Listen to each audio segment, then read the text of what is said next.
Here. Bowyer. Dixon. Present. Elliott. Present. Gilliam. Here. Brown. Here. Raleigh. Here. The first item on the agenda is the approval of minutes. But we have two speakers here tonight.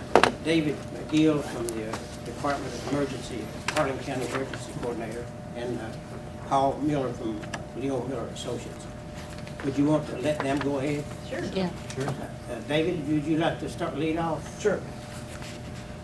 As most of y'all know, my name is David McGill. I'm the Harlan County Emergency Management Coordinator.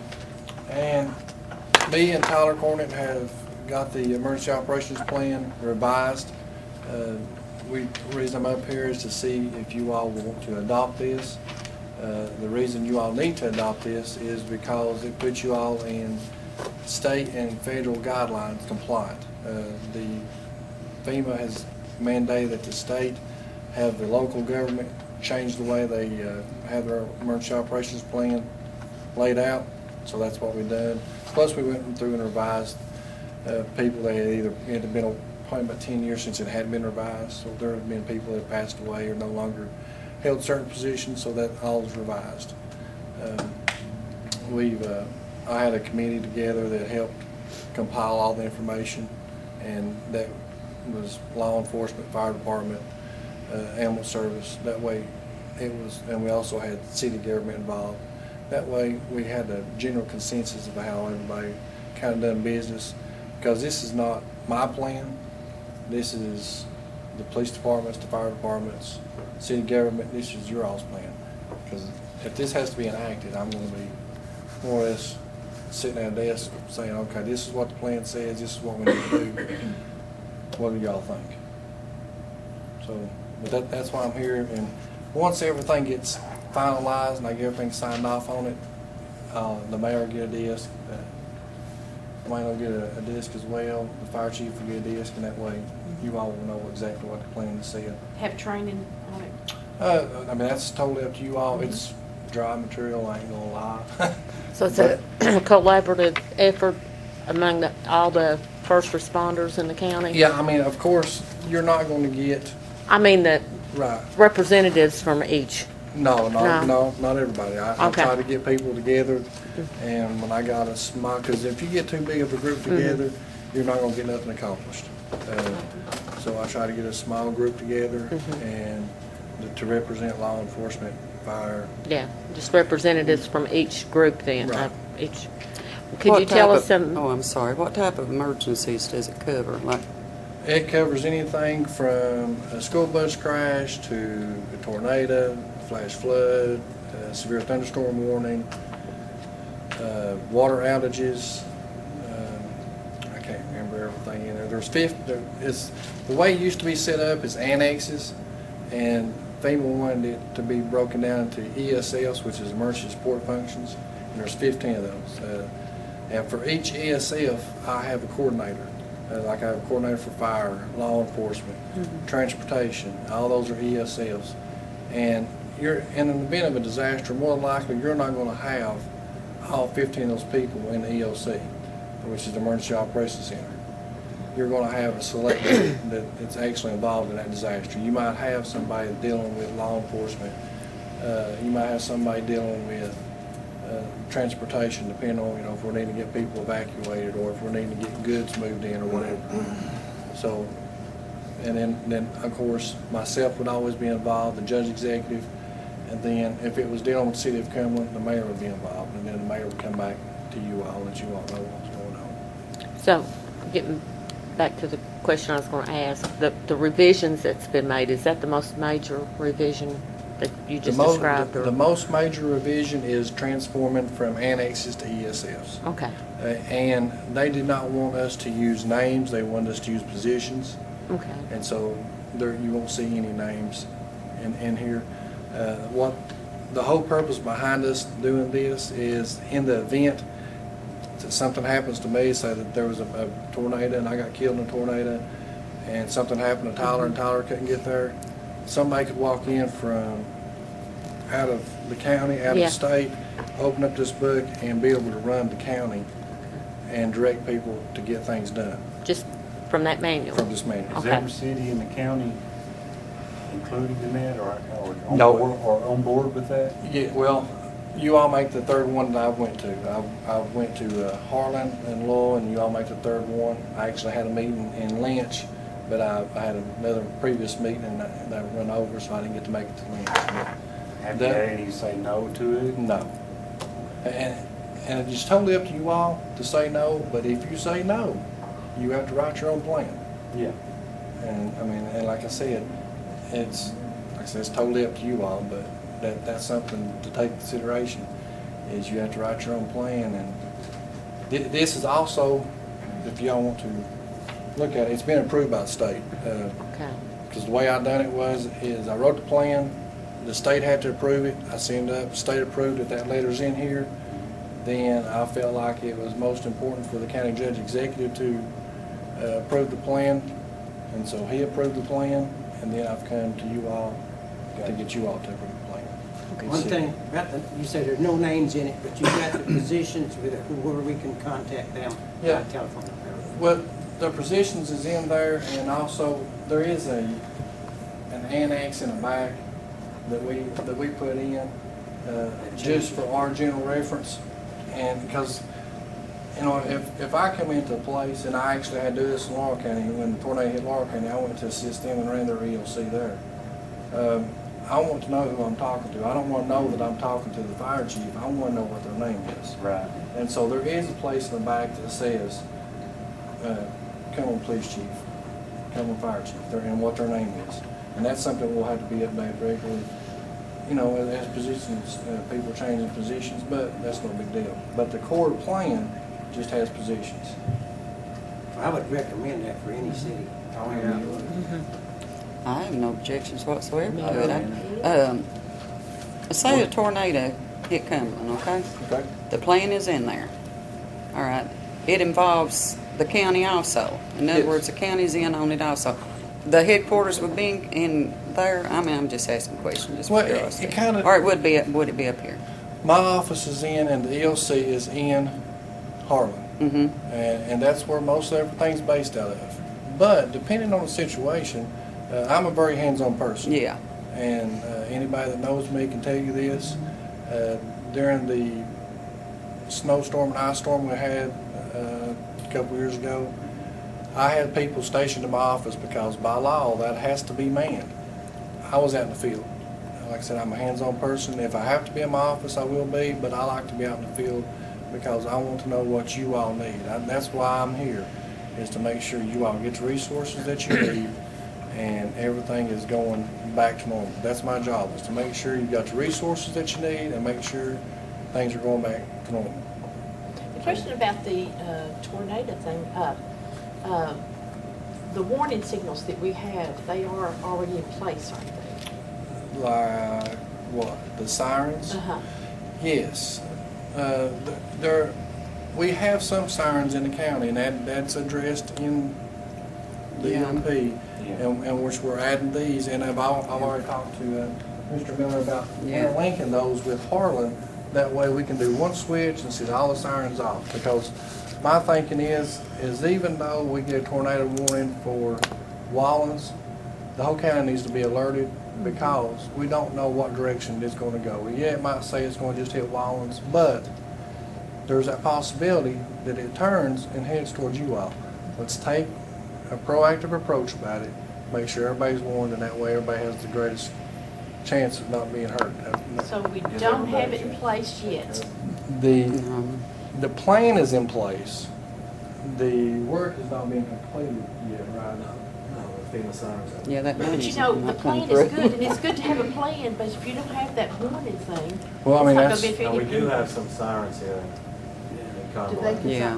Yeah, we have one here. It's not linked. do Police do they activate No, within? they used to be automatic. I think Wayne Hey, but could you- explain that, but I think the Fifth Eldridge has to turn them on and off at the Yeah, time. they gotta be, like, manually turn on. Yeah. Yeah, they're long. But I think, Paul, on our FEMA grant, we got 4, or was it 6? We're getting two. 2 per city. There's two per city, but altogether the Yeah. Tri-Cities would be six. I think Yeah. this is a Each real end of important thing we need to push quickly because with the weather that we're having, it's shifting So all what do you need from us? I just need you all to authorize the mayor to sign a document and the clerk to attest to it. You wanna make a motion? I'll make a motion for that. I second it. Motion to authorize the mayor to sign emergency, emergency Emergency operations plan. emergency operations plan.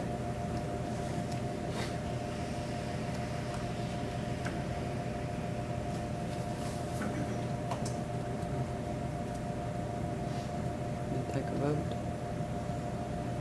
Vote first? Yeah, we need to vote before you sign it. Okay. All those in favor, so indicate by saying aye. Aye. Opposed?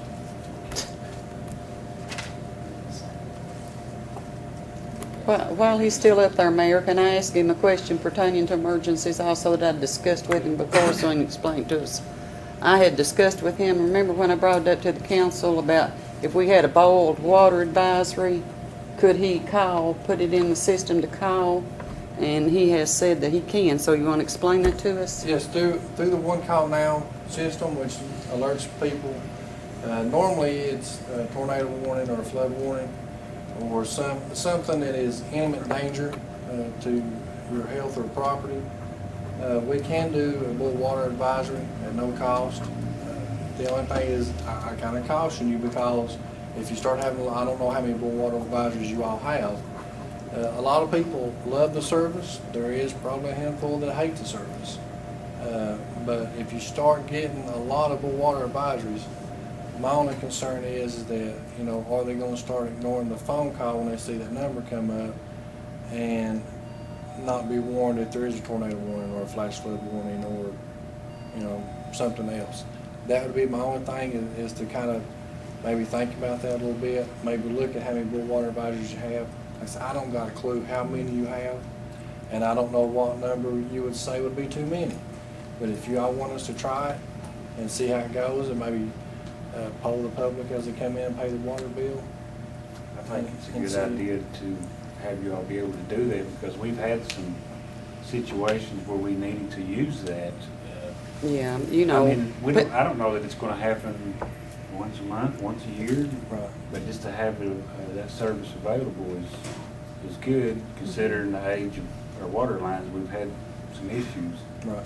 Well, We haven't and had two, that many lately, but if people ignore their phone calls, that's not anyone else's fault. Right. The way I look at it, I mean. But I just think it'd be a wonderful thing because, like me, I don't turn my TV on half the time, and I don't turn my radio on half the time. I mean, you know. Right, I understand. And if something like that comes up, I need to know it Yeah, I think it's a good idea. For health.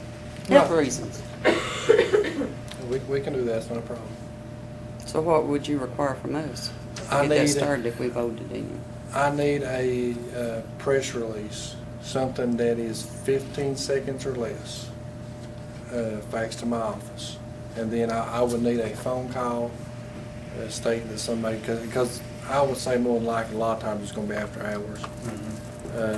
So, because I'll leave somewhere between 5 and 6 usually, and sometimes I drop by my office after hours, but I need a phone call saying, hey, we just faxed you a water advisory, can you put that on one call now for us? Like coming from the mayor or Chris.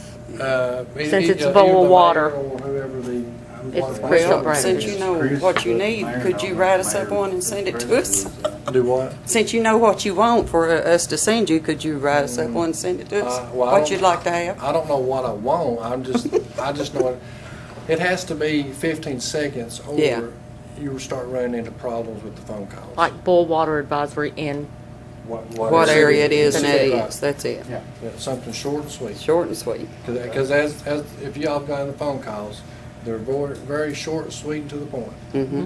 And that's why. It gives them time to let People hangs everybody it know. fast. Oh, so what we send you is what you're gonna put on. Yes. Oh, okay, I Yeah, see. yeah, I want Well, all you exactly- need is boil water advisory. Basically, In you whatever- need Till just a further short notice. release of where the Mrs. problem Scott? is and what area it affects. Is that correct? Yeah. It's like we did before. Good old days, good day. All right. Parents and everybody. Thank you all so much. Thanks, Appreciate David. you coming. If y'all don't have anything else, I'm gonna go ahead and go. Okay, but I don't think, do you have anything? Thank you. I don't have. Okay. Thank you a whole lot. Thank you very much, David. Thanks so much.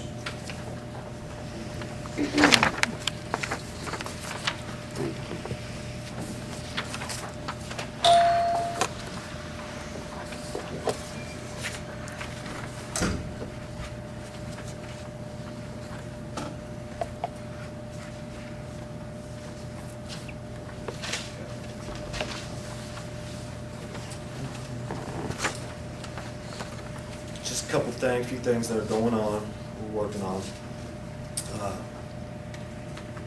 The big one, the FEMA project. Carl, do you want to update them on, have you had any phone calls of late? None, since we mailed that last state contract out. You know, they revised the original, the federal. Right. They revised it, and then the state came out with another contract, and it's been returned to us. Right, Parker reviewed and I think it was sent in Friday. I got my copy today. So it's been signed, it's been sent to the state. We were waiting to hear back on the advance funding from FEMA. The state money, matching money, and the county money is secure, it's there. The advance funding, the way FEMA does it, usually is you spend it, then they reimburse you. You send in your receipts, you cancel checks or whatever, and they'll reimburse you. But this is $2.6 million, and the city doesn't have that type of money. I don't know really anybody that has that to spend it up front. We can borrow from you. Yeah. But, so we asked for the advance funding. The fella at UK said it shouldn't be a problem, but we're still waiting to hear back from that. So that's what's taken so long to get started. Can you give us an estimate of what, say, we do something, what would our payment have to be up front? Say one lift station. Well, one lift station, it's going to be, we've got them estimated around 200,000, 125 to 200,000 with the generator, the pads. So pretty expensive. But we wouldn't be have required to pay 200,000, maybe pay a portion, say what the work is completed. Well, that's what I would like to get the state in here and ask them how fast they can reimburse us, because I don't see any way of building 4 lift stations at once and having the city pay that and then get reimbursed. We'd have to take some line of credit or some type of loan from a bank to do that. We did that with the pedestrian bridge, but it was around 80,000. Sure did. Yeah, and so the state, you know, with the state money, there's $276,000. Maybe if that was in a checking account, a bank would, you know, give us a line of credit for that much or more. Lift stations are going to be the big bulk of it. The culverts, which we need, the one down here on Cumberland Avenue, we need that quick. We need the lift stations quick too. Yeah. As I know, and Chris can probably report to you, 3 lift stations that are not working or I'd down say right now. More like 5 right now. Okay. Well, 4 of them are proposed to be newly constructed. Then the culverts, you know, the one on Cumberland Avenue, less than 100,000. The big one through Food City would be, you know, it's a major culvert, major box culvert. So, contract signed, it's been sent in. If we start and put it out to bid without getting this advance funding, then we would have to pay the contractor, then send in the checks and get reimbursed. So it means a lot of waiting. Could be, that's why I want to have a meeting. How fast can they reimburse us if they don't give us advance funding? But let's hold off and see, you know, if they're going to, we asked for all the money at once. We've got a checking account set up. If not, all the money at once, then we gave them a cost estimate schedule, a monthly, how much we think we need. What'd you say, 2.1 million? The famous portion is 2.6 million. What they're The basically going to do the is. state's 276,000 They- roughly, and that's given to us. We don't have to spend that and be reimbursed by the state, and then the county's portion's $30,000. They sent $229,000 up front, that's their 10%, and our 1%. The state, $279. Okay, we got that, and can we use that to pay some of those initial costs? I mean. Not the way I understand. No, you gotta use a percentage, because the state, I mean, FEMA's got 90, then the state's got 10, and the county's got 1%. So, yeah. So every draw request we do, We can't it's gonna exceed go that like percentage. that. We're gonna have to do 90 from the FEMA.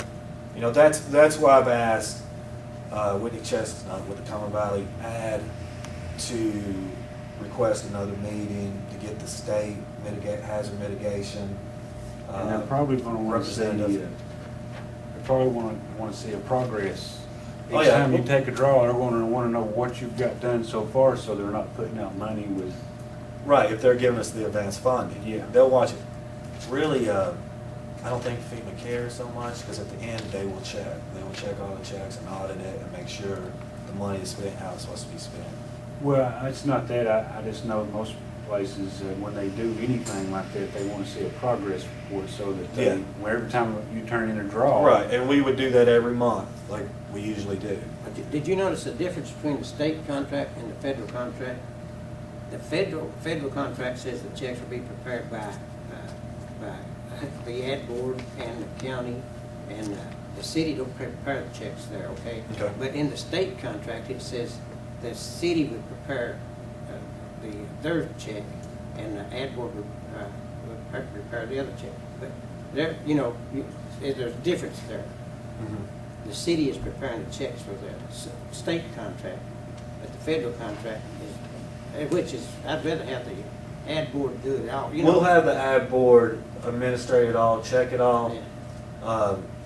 You'll have to sign the checks. I think that's what they're getting to. But we could do it without the ad board, but I don't recommend we do that. We have somebody check it Yeah. so that, I don't need to be checking it and make sure it's right, which I will check it, then the city will check it, the bank will check it, Well, and the ad board will check it. we're required to hire an auditor Mhm. to do the checking. I mean, we have to have him on board. And that's part of it. I guess they pay for him too. Yeah. But we're just waiting to hear back whether we're gonna get the advance funding. If we don't, then we'll have to get together collectively, figure out how we're gonna do this, because we can't let this money go. We'll be totally reimbursed for it, if we have to pay it out first, but I'm hoping that we can get the money up front, just like the state money, but just like the county money. How much loan do you think we have? How much loan? Well, if we do it lift station by lift station, or culvert by culvert, enough to cover those. Cover the first initial cost and then get reimbursed and use that to pay the. Yeah, and it could drag on the project, make it, go on longer than what we would plan. Right now, once we start work, I'm looking at about 18 months to complete the lift stations, culverts, and the generators and sirens. But we wanted to do the lift stations first, Right. then the culverts, then the generators and sirens. If we borrowed $100,000, could that get us started and then start using the refunds from the state to pay, would any of the initial costs be more than $100,000? I'd say, I'd be close. I'd be more comfortable with 200, 250. That's what I was going to say, because the lift station. But the lift stations, stations you got, and then we got to take into account that a portion will come from the state, which we've got, a portion will come from the county, but it's going to be 10% and 1%. It's going to be a small portion. It's all going to be reimbursed, it's just a matter of getting everybody on board. Yeah, the state and county money is there, it's secure, it'll be in a checking account. The We'll lift use station's that. gonna be where now? The lift stations, there's 4 of them. They're all in the floodway, 1 through 4. And, There's one in Clutch? no, No, that's a different, that's the water connection. there's one down towards the water plant. Yeah, I know where that one's at. There. Right by the river there. Mhm. One in Springfield? There's one in Springfield, there's 2 in Springfield. One on the other side and one behind the cable. Yeah. And then there's one back behind this street. Is that the one that's gone out, Chris? Number one? Has one gone out? That's, it's that still one on Spring Street, on Railroad, on Spring Street. One right here there. beside the bridge on the dead end. That's, yeah, that one's already gone. We gotta replace, we got that temporary pump on it. One, 2, 3, and 4 all have on-the-ground pumps. and one is on the blink, right? I mean, they had to work on it. It's always a problem, yeah. I mean, just have to reverse the motor every now and But these are the stations that's gonna be replaced. The So- 4 are, there's a total of 6, Seven. 7, there's a total of 7. The other 3 are out of the floodway, we couldn't get it in this project. So those are what the city's gonna have to incur, some Mhm. debt to replace the pumps that are in. I'm presuming that's what the problem is, the pump How many itself. stations do we have total? 7. Now, is it 5, Chris, up here at the football field? Yeah. It's, I looked at it with Chris, and Chris, correct me if I'm wrong, but the lift station's working, it's just the manhole Well, is right. is clogged up because the pipe leading from the manhole to the Chris and lift them station. cleaned it out today, I think. Boggs And we went had up C.O. there. Boggs and them cleaned it out, and then they had. Were they able to punch that pipe, get it Yeah. flowing? Awesome. Yeah. All right, so it's a maintenance Yeah. issue, the pump station is working. But Right. that was a temporary cleanout, because the time that stuff builds up, it's gonna do the same thing again. in 2 to Why 3 can't we months. clean it out? We did. We I just mean, did. no, you just got through saying somebody else did it. Well, they have to have this special equipment to get down into the Confined pit. spaces. And then, They got to have confined space training. Why don't we get that? We've talked about that months and months. well, we'd like to get it. Yvonne said, well, I talked to Jerry. Jerry said his training was compatible with OSHA. The MSHA training is compatible with OSHA. And If we've got employees, hired employees need that training so they can do it, because we're wasting money on other, Having to pay I some. ain't paying somebody else when we got employees can do it. Well, I spoke with Jerry last week, and his concern was, as far as like with OSHA, he's not 100% sure that what he does will satisfy them, because everything's so site-specific, you know. I think Jerry would probably check on that But though. he I said he think would Chris give me. is checking on it. Because we need that. I don't care, you know, how we go about getting it. But in the long run, we're going to save money, because we're paying out people every time something like that happens. We're wasting money, Yeah, this when we city call is. somebody out to clean that, I mean. And we're we paying usually somebody a else. couple grand right And when now we got to pay. employees we're paying, Let's move on with Paul here. Get this, okay? Any questions on that FEMA? No. All right, the Sawmill Hall and Sand Hill Water Line, it'll be completed in August. We've got about 20 potential customers there. You've got a pump station sitting in Sawmill, right there at the forks of the road. And it's pumping, it's increasing the pressure to those at the top of Sawmill because they weren't getting water. And then it's pushing the water over to Sand Hill and flowing down. We're in the process, Springfield Waterline Upgraded Tank, we're in the process of designing this. It's going to be funded by the county. We're designing a new 12-inch line to run from the water plant through Springfield. There's a bottleneck there. It goes from a 10-inch line to a 6-inch line. So it cuts the flow down going out to Blair. And we're also designing a water tank right outside the city limits for Blair to increase the pressure up there. And who will pick up the tab on that? The county. Okay. So it's basically, you're just in the design process of it, there's nothing set in stone. Right, they said to design it, and then once it's in, then we can go in and connect the laterals, the other mains and the services that feed off the old lines to the Springfield community, Jackson Bottom, that area. That new line that you're putting in there, is that part of it, the one that went under the river? No, That's just. that's part of the Tri-City Interconnect, and that's the main that comes from the water plant to this direction towards the tanks, fills everything up. That was put in because we put that in with the Tri-City Interconnect,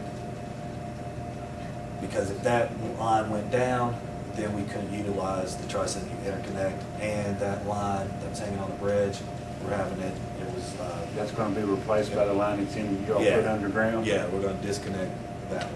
That was Sounds good. breaking. It's got holes all in it. Yeah.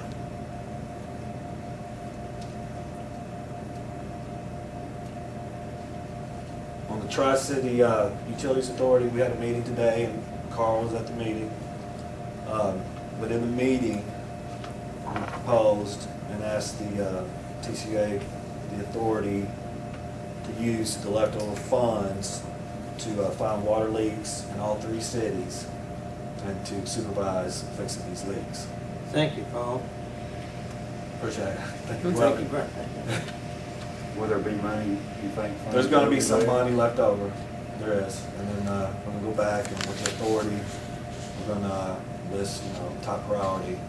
But without fixing the leaks, the interconnect won't work properly. We gotta make sure it's approved for us to do Right, it it's first, gotta so be I mean, it's approved not first, just up yeah. to the board, it has to be approved Yeah. down the road for us to even consider it.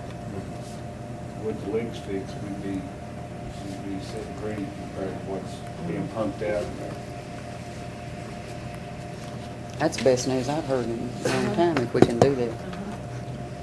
It just has to come pretty quick. Then the last thing, we're able to secure funding to install the master meters. I think it's something Division of Water has asked you to do on the 3 main water lines that are going outside the city. So that would be going up Clover Leg, going out of Blair, going down towards Hiram. And you'll know how much water is going down there and what you sell, and you can compare it with what you sell, what's being. Make sure we don't have Yeah, leaks or. see how much you're losing down that way. Now, we'll install the ones up Gilly Hollow or Clover Leg and down towards Hiram. We'll do those first. We're gonna put the other meter in on this Springfield design, this upgrade. There's no reason to go in and put it in right now and have to rip it out when we go put a new line. So when will that be done? These 2 meters, Those 2, master meters? within the next couple months. Can we get something in writing from your? Yeah, so yeah, I told you Dave would do that. We can send it into the. Yeah. Absolutely. Okay. Well, I tell you, I for one appreciate how hard you're working to try to help us out. Thank you, Carolyn. I really do. I appreciate it. I enjoy working for y'all. Good to be able to pick up the phone and actually talk to someone when you're. It's good to be called. That's all I have. Have any questions? Any more? Oh, we appreciate you, Dave. Thanks, Thank you Council. very Thanks, much. Mayor.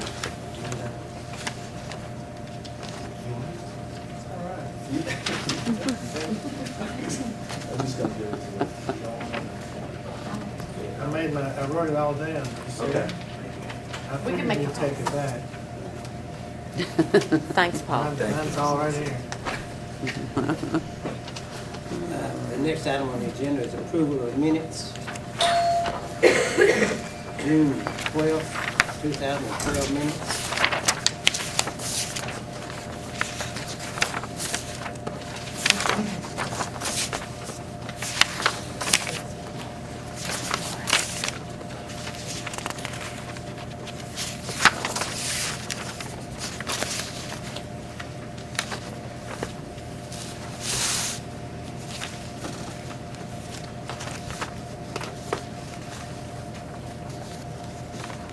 Anyone have any questions or comments?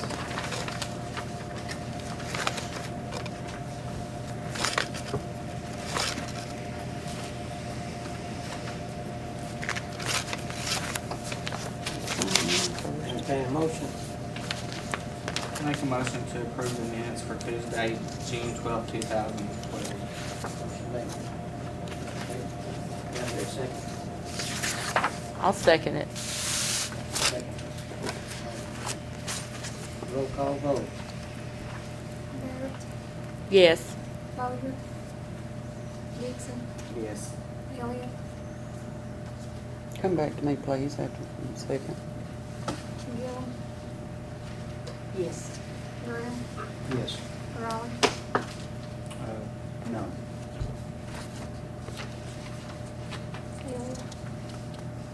Yes.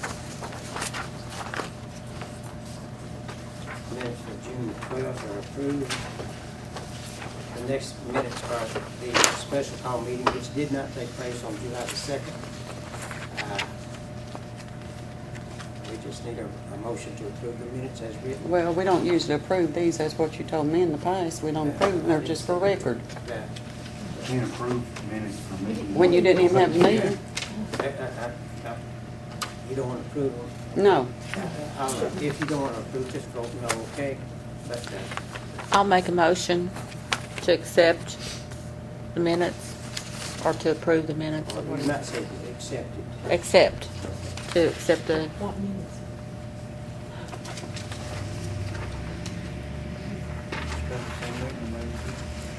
There's only two motions that can be made at a special call meeting when no one shows up, or any kind of meeting when there's no quorum, and that's a motion to recess or to just to close it down.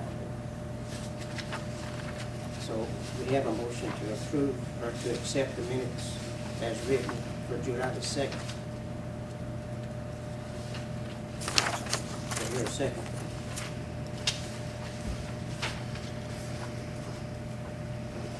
Okay. Put down, no vote, okay.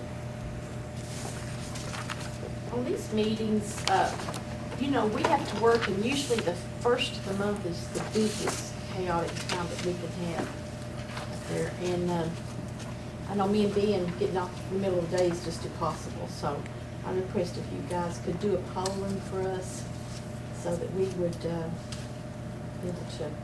That was a pretty important meeting. I wouldn't call it unless it was important, and that was. If you could have it later in the day even, that would be better sometimes after 5. Mayor, the only thing on the agenda for that day was the budget. It was reviewing financial statements in the budget. And you had no place for us to discuss anything.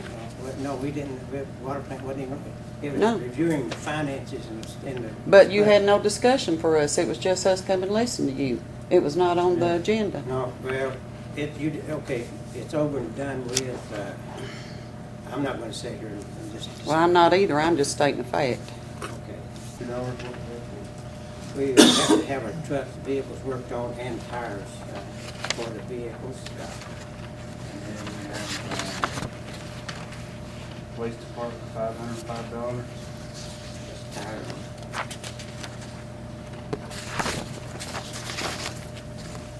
It's normal operating expenses, you know, it happens every day. Payroll for the police department, come on payroll, $8,050. That's for one pay period. There's 3 paydays. What, $8,000 you said?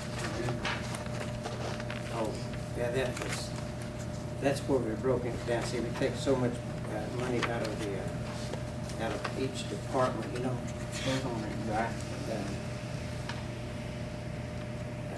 Which one, you in the general fund, right? Yeah. A lot of money.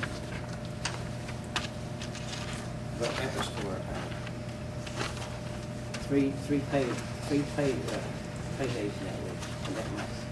And some transfer from LGEA, $20,000. What Yes, that was paid to pay bills with. Can we dip into that money like that? Yes, we, Without council approval? I think, well, we've got to make payments to, yes, we can do it, yeah. Without council approval? I think we had council approval Mhm. one time. To just pay bills, regular bills? I don't, not since I've been on council. I've got the thing here. Let's see. It's common practice, it's not legal, it's a common practice. You know, but it's not legal, and I told you that one time before, way back in January, February, that we sit here to pay our bills, but hey, I can put the money back though, if you want me to, and let the bills go. That time we discussed it, that time was for one payment of something. It wasn't for regular monthly. It was probably for one like this $10,000 penalty payment that we got to send in before the 15th of the month, or the $7,000 something that we got to do right now. Did you say that was around January that we had that? Yeah. Okay. You know, we get our water and sewer brings in, 673,000. I got a little bit less estimate when I was tallying it up from July to this June. 673,000 from water and sewer. Surely we shouldn't have to borrow from the LGDA fund. That should be, I mean, this, plus, that's not counting the fire and the other funding we have from general fund, but surely the water and sewer can operate without having to spread that money around. Well, we had a $43,000 payment to move the rock from the sewage plant, remember? That was $43,000.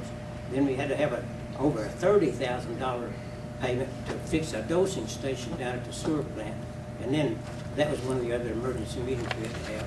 And then, I think we'll have about a $35,000 bill for this floculators that CEO Boggs just repaired up here at this plant.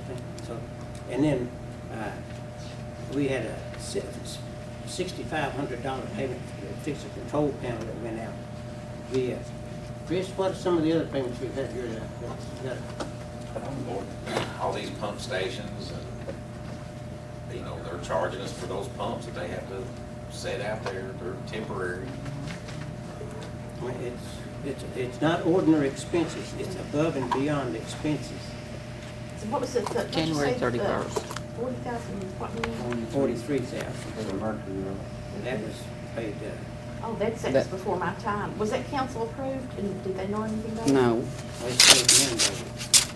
Well, it was moved to the Memorial Park. That's where the problem came in. It was not supposed to be moved. That would have bought a water pump right there, I mean, That's- yeah. for the What water else? plant. We had 43,000 for, And 30,000 for a dosing station down at the sewer plant. that's $70,000. What would that have done if council had been behind this and? Well, Was the they behind- 43,000 was mandated, that means a state order, get it done, you know. It wasn't until the And- mercury and then- was moved up there Then to the park. emergency, the dosing state, no, wait a minute now. When it was moved up there at the park, No. that's when they come in here and demanded it be moved. No, they demanded it be moved. Mr. Boggs can verify this. We were discussing that long before that, and the rock wasn't contaminated. Let me get that out up front. Well, it's charging $70,000 for a fine to where it's moved over there. No.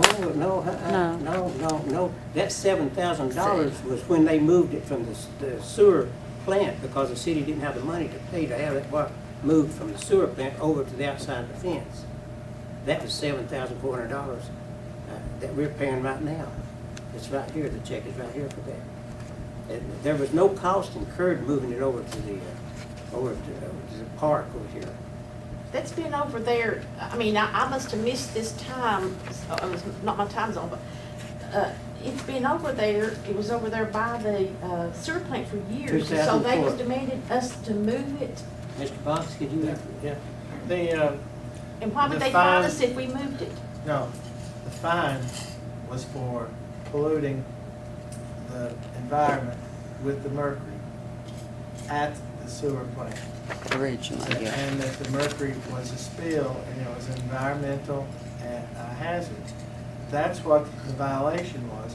When that mercury came from the sewage plant and was dumped out onto the ground and contained in that rock. Now, I don't actually have that file with me, but you all know when that happened, that was many years ago.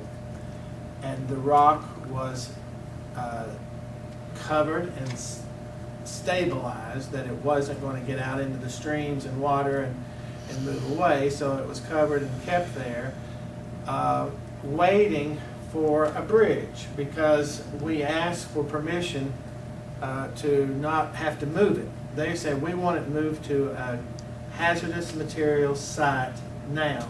Get it up and move it. Well, the only way, we couldn't bring it across the old bridge because of the weight limits, and the state would not approve to bring a truck through the river with that material. So they said, sit on it. And that's what you did for several years.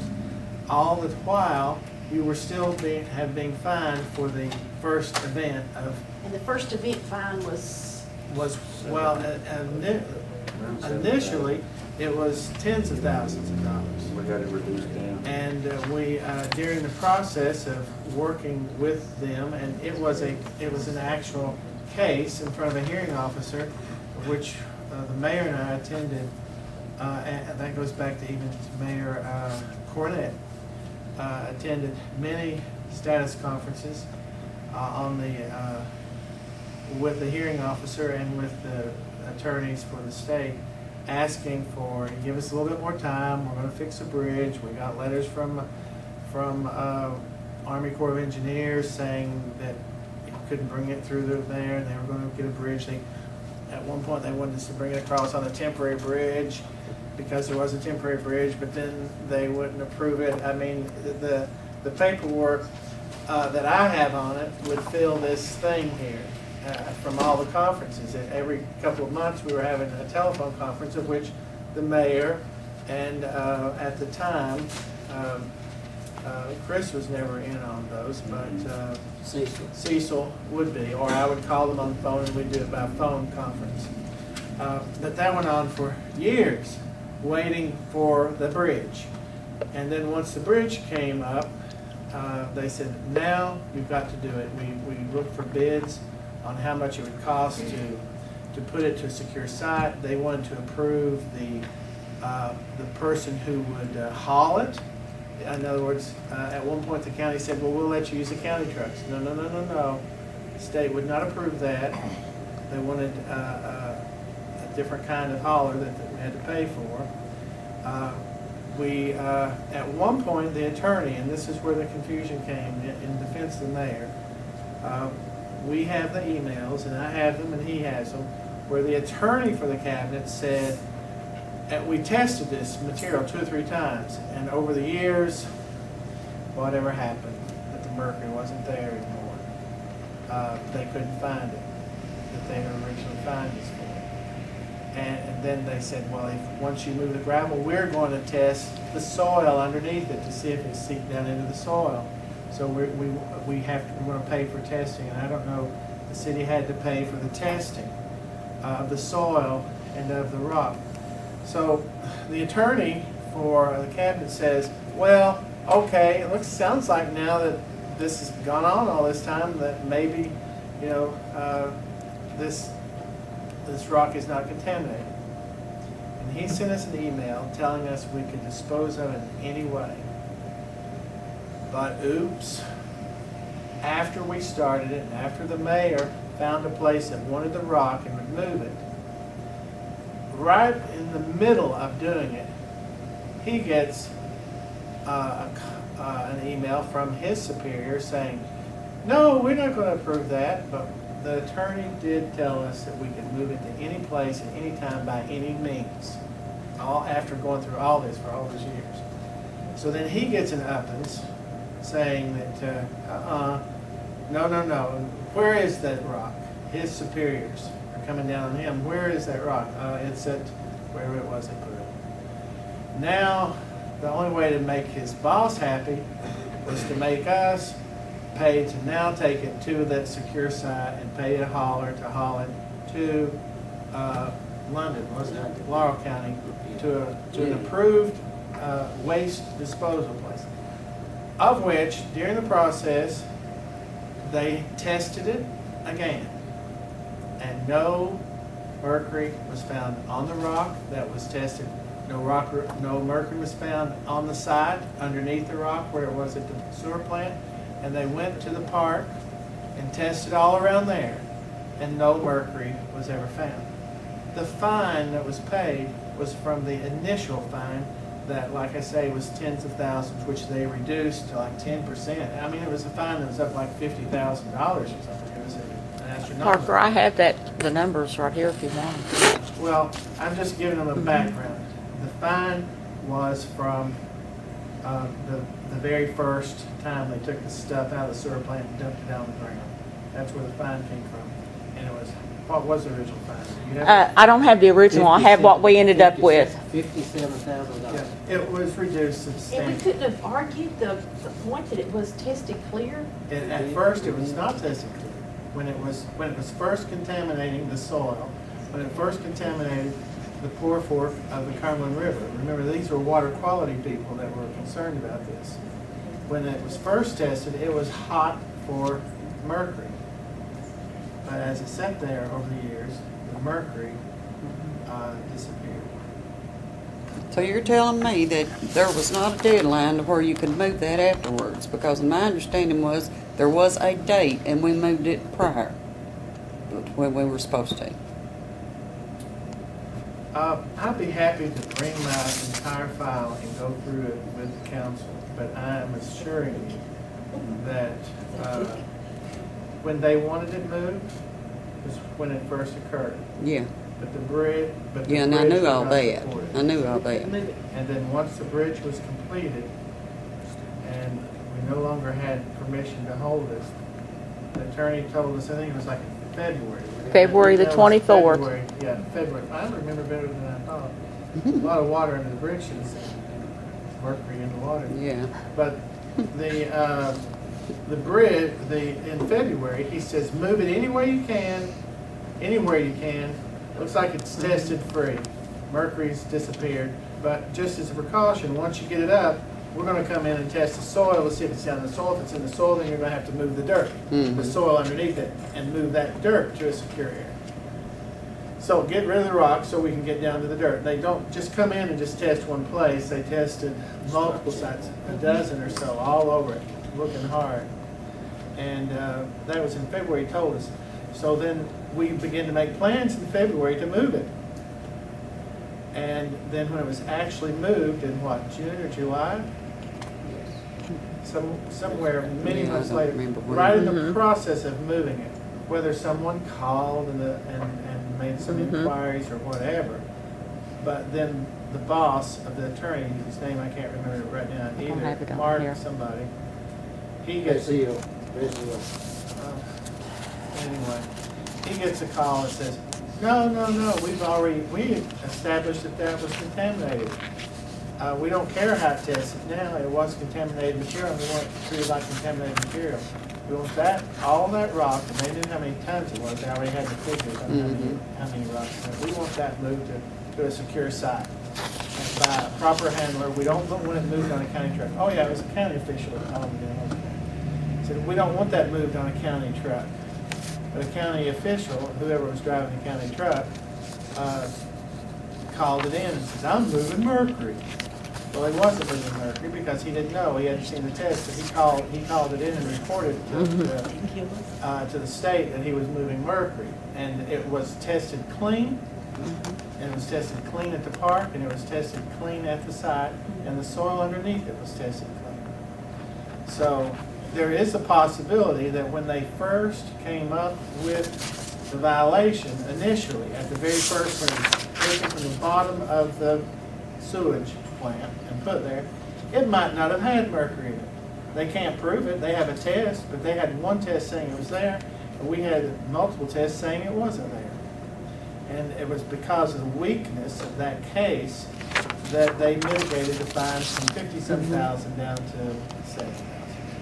Does that make any sense at all in terms of the history of how it happened? Oh, yeah. But it drug on for years, and it drug on through. That's the first time we've heard the actual truth about it. And from the Cornett We've got the information. and back We were again given the to, information. the Hatfield administration. That's what you get when you deal with. Who's Hendrickson Enterprise? This is the one we buying our chemicals from now for the water plant. We used to get some of them from C.I. Thornburg, but Chris made arrangements to get a reduced amount. It saves us about $2,000 or $3,000 each shipment. And, but we still buy some fluoride and other things. So we'll buy Two different places? yeah, but it's two different chemicals. One's for sewer plant and one's for the water plant. Isn't that right, Chris? Yeah, we're getting C.I. Thornburg. I mean, we get our chlorine and our fluoride from the water plant. Get the chlorine and sulfur from the sewer plant through C.I. but they ended. CI was charging us for our coagulant that we were using with them was 40.5 cents a pound. Henderson's selling us a chemical that he's charging 27.5 cents a pound, and it mirrors and does the exact same thing the previous chemical coagulant did. Now there's $6,140 for water, $5,024 for sewer. And see, I Thornburger and Boyd pays $3,000 for water, roughly, and $3,500 for sewer. And not to get off of that completely, but when that call was called in saying that the mayor was moving contaminated rock, no one checked with the mayor to see his reports and let him show that he had lab reports showing that that was not contaminated rock. No one called me to ask me what I had been working on that had a file thicker than this, a paper that had been generated, showing the results and trying to negotiate through the Army Corps of Engineers and with the state and everybody else that rock was there. And the fact that someone called in and made an unfounded, anonymous complaint cost you the haul bill to move that rock to London. And what was that haul bill? The 15,000 for, 43,000. well, the haul bill was 15. It was 20-some thousand. 23,000. The recovery 23,000. cost, well, the- 43,000. You had 21,000 for the haul bill and 23,000 to. Yeah, it was dump it. 23,000. The tipping, Tipping yeah, fee. the tipping fee and For all that, original. state surcharges, payment plans had to be set up, Jones Holland, Which was Laurel money that- Landfill. Which was money that this mayor, the other mayor, and I had tried to save the city from having to incur that, and showed that it didn't have to be done by having the lab test. And each of those lab tests was $900. $900 for a lab test. I think my total show, it was a total for everything, just on that from February. The tipping fee and all that was $46,727. Yeah, and that was all because someone cried that the sky is falling. Yeah. Chicken Little. Oh, well. But because the state had already said that rock's contaminated, they wouldn't back off of it then, from the higher ups. No, I guess not. And we did get the paperwork, because I wouldn't have had it here if we didn't. It was February, it stated February the 24th, 2012. Huh? Why do you have? This is an Excel book that I keep every document. I put where it's at and what date we got it on.